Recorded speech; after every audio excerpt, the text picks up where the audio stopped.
नमस्कार दोस्तों, कैसे हैं आप सभी।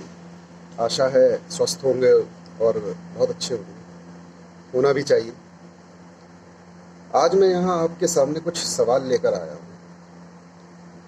चूँकि हम लोग वसुधैव कुटुंबकम में यकीन करते हैं और कोई परेशानी हो तो अपने परिवार से ही साझा करते हैं। तो मैंने सोचा मैं अपने इस परिवार से बात करता हूँ जो भारतवर्ष का प्रत्येक नागरिक मेरे परिवार का सदस्य है, चाहे फिर वो श्री नरेंद्र मोदी हों, राहुल गांधी हों, आप हों या मैं हूँ। तो आज मैं जो सवाल लेके आपके सामने आया हूँ, आप मेरी बातों को सुनकर ये ज़रूर सोचिएगा, ये सिर्फ मेरे सवाल हैं, ये आप सबके भी सवाल होने चाहिए। ये 1947 से लेके आज तक बहुत सारी चीज़ें ऐसी हुई जो नहीं होनी चाहिए थी और बहुत सारी चीज़ें ऐसी हुई जो हमारी कल्पना से भी बहुत अच्छी हुई। लेकिन मैं जो आज आपसे पूछने जा रहा हूँ वो सवाल अभी की परिस्थितियों के हिसाब से बहुत तार्किक लग होंगे, और मैं ऐसा इसलिए कह रहा हूँ क्योंकि इसमें हम सभी बराबर के भागीदार हैं। जो आज़ादी हमें सन 1947 में मिली, क्या हम सभी उसके अधिकारी हैं? ये सबसे बड़ा प्रश्न मैं आज आप सबसे पूछना चाहता हूँ। और मैं ऐसा इसलिए कह रहा हूँ क्योंकि जो हमें 1947 में आज़ादी मिली, हम उसे सहेज के रख नहीं पाए। अगर मैं ऐसा बोल रहा हूँ तो इसके पीछे बहुत बड़ा कारण है, और वो कारण इस सवाल के साथ शुरू होगा कि हमने अपने देश को, अपने समाज को और इस प्रकृति को बदले में क्या दिया। क्योंकि एक नैतिकता होती है, यदि कोई आपको कुछ देता है तो आप उसको बदले में भी कुछ रिटर्न गिफ्ट करते हैं। तो अगर मैं पूछूं कि हमने अपने समाज को, अपने देश को और इस प्रकृति को बदले में क्या दिया, और आप अगर गहराई से सोचेंगे तो इसका एक ही उत्तर मिलेगा, और वो उत्तर होगा कि हमने अपने देश, अपने समाज और इस प्रकृति को सिर्फ और सिर्फ गंदगी रिटर्न गिफ्ट करी है। चाहे वो जो है राजनीतिक गंदगी हो, चाहे सामाजिक गंदगी हो, चाहे वैचारिक गंदगी हो, या फिर वेस्टर्न कल्चर के जो है अट्रैक्शन में अपनी संस्कृति का गला घोटना हो, कुछ भी हो। और अगर प्रकृति की बात करें, पर्यावरण की बात करें, तो बात करने की आवश्यकता नहीं, पूरा ग्रंथ लिखा जा सकता है इस पर।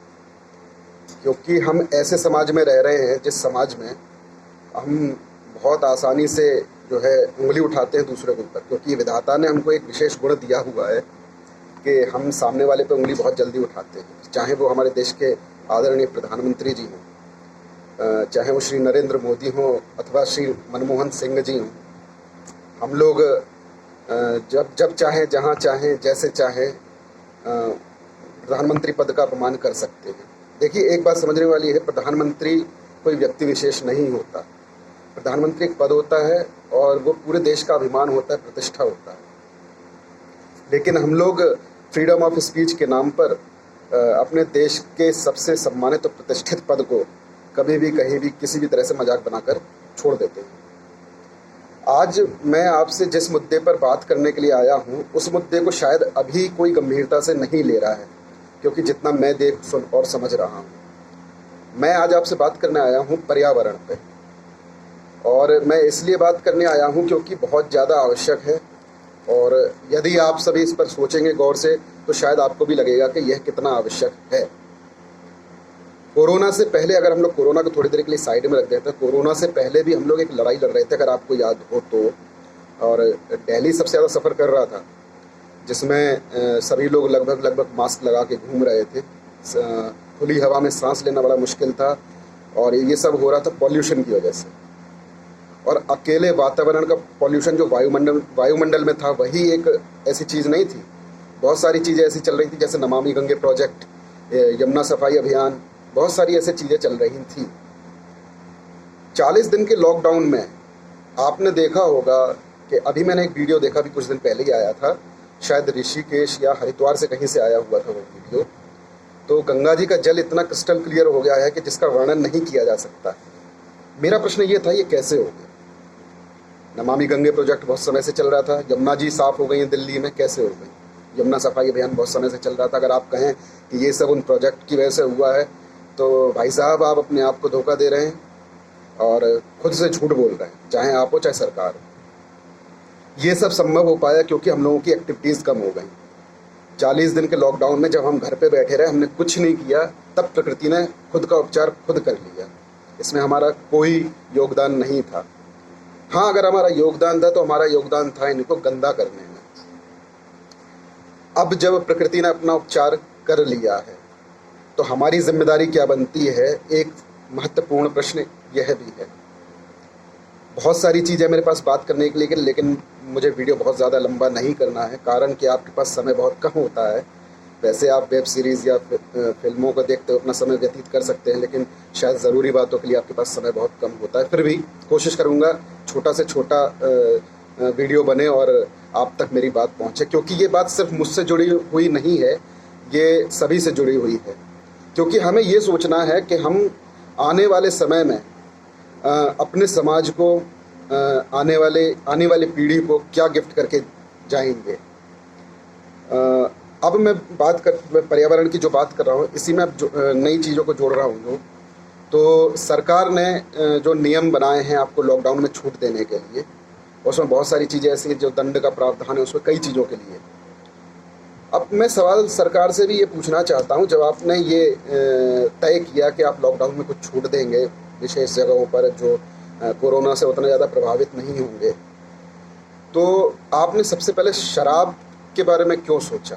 यदि आप सोचेंगे कि रेवेन्यू, राजस्व के बारे में सोचेंगे, तो अभी की जो परिस्थितियां हैं, क्या उनके हिसाब से ये कदम सार्थक था या आवश्यक था? इतना ज़्यादा आवश्यक था कि आपने ये नहीं सोचा कि ये जो शराबी हैं, ये जो गुटखा खाने वाले हैं, नशा करने, सिगरेट पीने वाले लोग हैं, जो पहले भी हमारे देश में इन चीज़ों के लिए कानून थे, उन्होंने तब भी कभी भी इन कानूनों की कोई परवाह नहीं करी।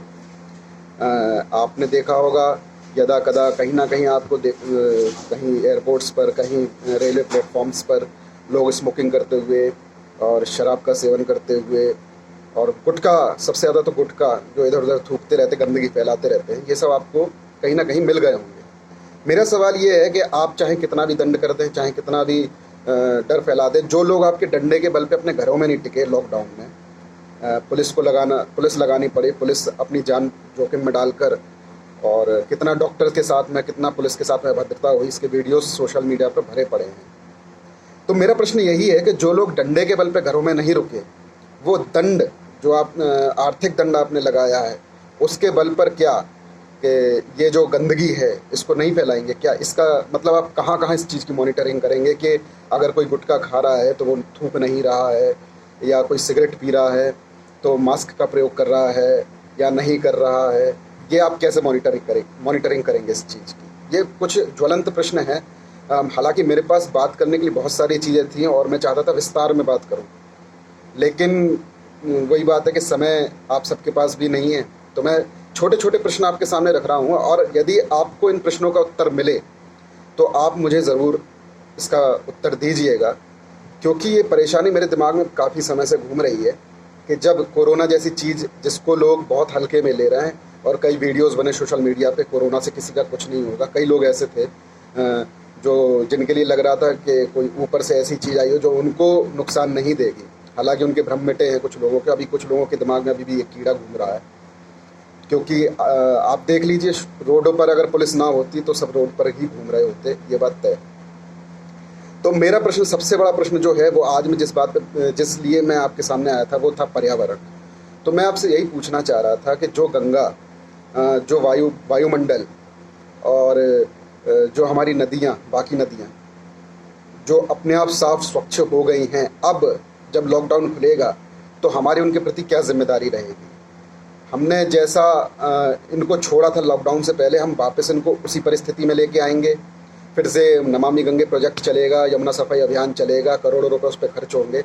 अच्छा, हंसी की बात यह है कि हम उस समाज में रह रहे हैं जिस समाज में स्वच्छता जैसी जो है प्राइमरी चीज़ के लिए आपके लिए बहुत बड़े बड़े विज्ञापन, स्लोगन आदि लिखने पड़ते हैं, स्वच्छता अभियान चलाना पड़ता है।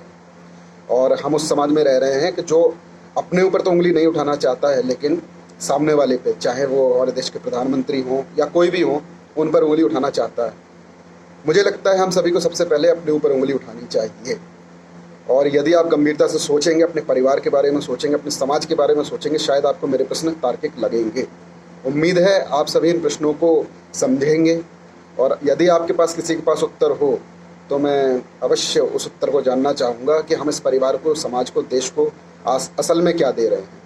क्योंकि मुझे तो जो समझ में आया वो यही समझ में आया कि हम अपने देश को, अपने समाज को और परिवार को सिर्फ़ और सिर्फ गंदगी दे रहे हैं। और ये गंदगी कब तक हम यूं ही देते रहेंगे और कब तक हम नहीं चेतेंगे, इस चीज़ की जानने की आवश्यकता है मुझे भी और आपको भी।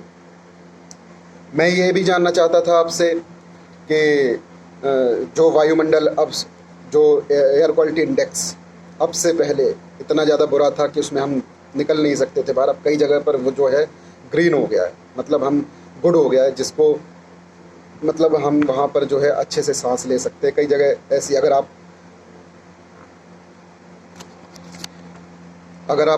AQI की जो है वेबसाइट पर जाकर देखेंगे तो आपको शायद दिख जाएगा। लेकिन हम इसको कब तक ऐसे मेंटेन रखेंगे, ये सबसे बड़ा प्रश्न होगा हमारे लिए। देखिए, समझने वाली बात ये है कि अगर हम एक तरफ से गंदगी डालते रहें, दूसरी तरफ से गंदगी निकालते रहें और इस भ्रम में बैठे रहें कि हम नमामि गंगे प्रोजेक्ट या यमुना सफाई अभियान या स्वच्छता अभियान के ज़रिए ये गंदगी ख़त्म कर देंगे, तो ये बिल्कुल भी संभव नहीं है, तार्किक रूप से भी किसी भी तरीके से संभव नहीं है। तो आप सभी से निवेदन ये है कि इन बातों पर ज़रूर सोचिए और मंथन कीजिए कि हमारे लिए आवश्यक क्या है। क्योंकि अभी जो एक दिन पहले ही जो आप लोगों ने उदाहरण पेश किया है शराब को लेके, वो हमें लगता है कि शायद सबसे ज़्यादा शर्म की बात है कि जिस समय पूरा समाज एक ऐसी चीज़ से लड़ रहा है जिसका कोई इलाज नहीं है अभी तक, ऐसे समय में हम लोग सारे नियम कानूनों की धज्जियाँ उड़ा रहे हैं। तो आप सभी से निवेदन है कि थोड़ा सा गंभीरता लाएं और थोड़ा सा समझें इस चीज़ को कि हमारे लिए क्या आवश्यक है ग्रहण करना और क्या आवश्यक है छोड़ देना। सभी से उनके स्वास्थ्य की कामना करते हुए, आप सभी से निवेदन करते हुए कि जब तक हो सके सरकार का सहयोग करें, जब तक इस बीमारी का कोई इलाज नहीं मिलता। और इसका एक ही इलाज है कि हम लोग जो है दूरी बनाकर रखें, जैसा कि सरकार भी बार बार बता रही है। तो आप सभी से निवेदन है कि इन चीज़ों पर गौर कीजिए और मेरे प्रश्नों का अगर किसी के पास उत्तर हो तो उत्तर भी ज़रूर दीजिएगा। जय हिंद, धन्यवाद।